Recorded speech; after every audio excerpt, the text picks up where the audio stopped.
Бизнисмени, адвокати, извршители, судски вештаци од Велес, Кавадарци и Гевгелија ја оштетиле дел од акционерите на фирмата АД Керамика Велес за сума од околу 2 милиони евра.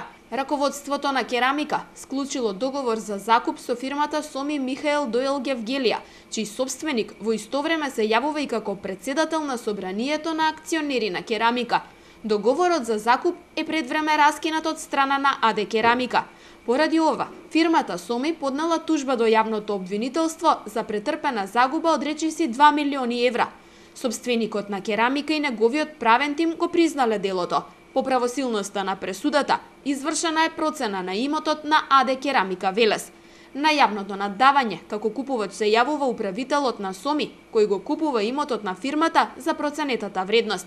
Продажбата ја извршиле само со одлука на управен одбор, без одобрение од страна на собранието на акционери на Керамика. Извршителот изготвил заклучок за продажба и го предал имотот во владение на купувачот и покрај тоа што не бил уплатен полниот износ од продажбата. Дел од пријавените ќе одговараат за сторено кривично дело злоупотреба на службена положба и овластување, а останатите за помагање во извршување на кривично дело.